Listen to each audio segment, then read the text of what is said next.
అదే ఇప్పుడు మిమ్మల్ని విష్ణు ట్రాప్ చేస్తే మీరు మీ విష్ణు కలిసి మీ అమ్మగారిని కొట్టారని చెప్పేసి లేదండి అసలు మా అమ్మగారిని అయితే చేయి చేసుకోలేదు, కొట్టలేదండి అసలు. లేదు కొట్టలేదండి, విష్ణు అసలు ఎప్పుడు చేయలేదు. సరే మీకు తెలియకుండా విష్ణు ఏమైనా కొట్టాడేమో. నేను కొట్టలేదండి, నేను ఎప్పుడు ఉంటాను కదండి ఇంట్లోనే. నేను షాప్ కూడా మా ఇంటి దగ్గర. ట్రైన్ లో వచ్చేటప్పుడు కూడా తన ఆరోగ్యం బాగాలేకపోయినా కూడా కడుపు మీద పెట్టి తన్నాడంట. లేదండి కడుపులో అయితే తనలేదండి, మామూలుగా అయితే కొట్టాం కానీ ఇలా ఎక్స్ట్రాల్ చేస్తుంటే. విష్ణు ఎవరు? విష్ణుకి మీకు ఏంటి సంబంధం? విష్ణు నేను మాకు అన్నయ్య అవుతాడండి. ఫస్ట్ అన్నయ్య ఎట్లా అవుతాడు? మా నాన్నగారికి ఫ్రెండ్ అండి, అలాగ పరిచయం. అన్నయ్యనా రిలేషన్ అన్నయ్యనా? ఫ్రెండ్ అండి. ఫ్రెండ్ అయితే మా చెల్లిని చిన్నప్పటి నుంచి పెంచాడండి. ఆ పిల్లని చిన్నప్పటి నుంచి పెంచాడు, ఆయన పెంచాడు. చదివిచ్చింది కూడా ఆయనే. చదివించింది కూడా ఆయన వయసు ఎంత? మా నాన్నగారు 53 అండి. ఆయన వయసు 39 అండి.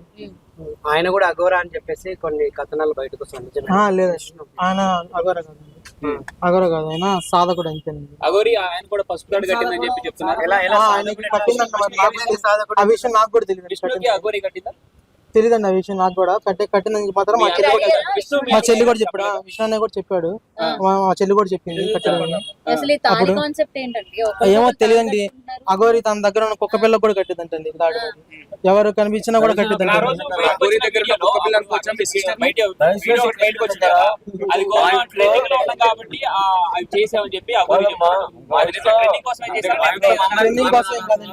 అన్నయ్య మీద పడి ఇలా బొక్కలు కొరుకుతాయి.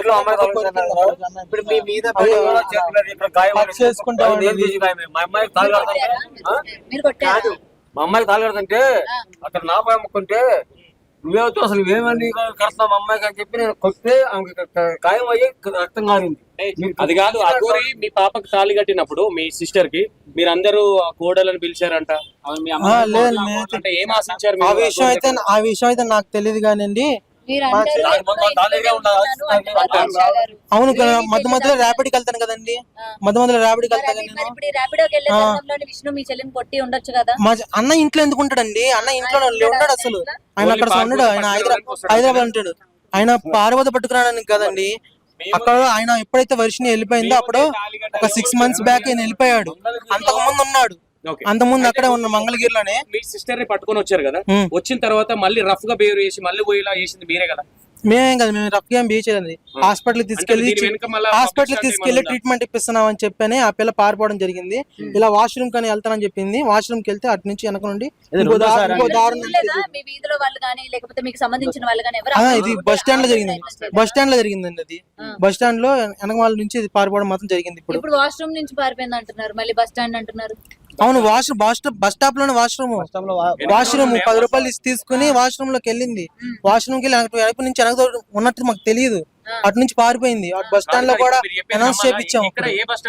మంగళగిరి స్టాండ్ అండి, విజయవాడ బస్ స్టాండ్. వాష్రూమ్స్ కి 2 డోర్స్ ఉంటాయి అక్కడ?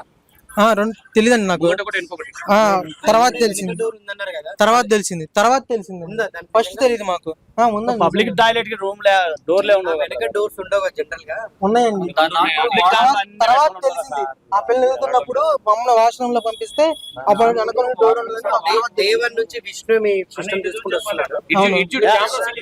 అయితే మీ సిస్టర్ మీద విష్ణు కన్నా ఏమైనా ఉందా? లేదండి, చెల్లెలని ఒక కూతురు తీసుకున్నాడు. తనకు పెళ్లి చేసి తనకు పుట్టబోయే పిల్లలతో కూడా ఆడుకుందాం. మంగళగిరిలో గానీ, విజయవాడలో గానీ, గుంటూరులో గానీ, ఎక్కడైనా గానీ మా కూతురు మా చెల్లెలు అని చెప్పి మాత్రం ఎవరికి తెలియదు. విష్ణు చెల్లెలు అనేది తెలుస్తుంది. కావాలని మీరు ఎంక్వైరీ కూడా చేసుకోవచ్చు. మంగళగిరిలో లేదండి, పైన ఎంక్వైరీ చేస్తున్నారండి. ఆయన్ని విష్ణు వీడియోలు ఎందుకు ఇవ్వట్లేదు? పైన ఎంక్వైరీ చేస్తున్నారండి. ఇప్పుడు విష్ణు లేడు.